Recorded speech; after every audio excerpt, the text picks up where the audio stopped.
Dentro do Brasil, a gente discute muito essa questão e muito pautado na questão de como diminuir a burocracia entre o ambiente privado e o ambiente público. Nesse contexto e com a sua experiência no WhatsApp, até você, a gente estava falando agora um pouco antes da entrevista, você vendeu, recomprou. Vale a pena ser empreendedor no Brasil?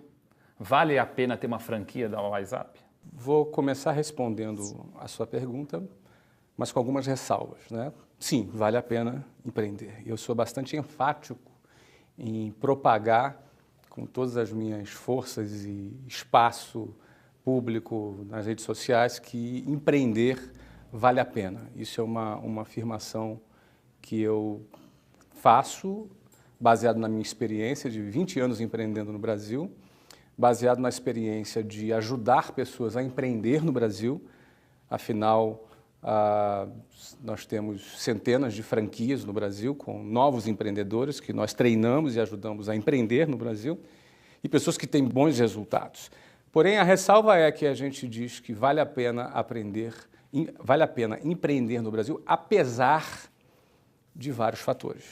Dentre eles, a burocracia, dentre eles, toda a ineficiência estatal em torno desse ambiente de empreendedorismo. Parece que a máquina pública e o próprio funcionamento da máquina política, ela ignora o fato de que os pequenos e micro empreendedores são responsáveis por 70% da geração de empregos no nosso país, ou seja, o maior empregador do Brasil não é o Estado, o maior empregador do Brasil não são as grandes multinacionais, mas sim os micro e pequenos empresários.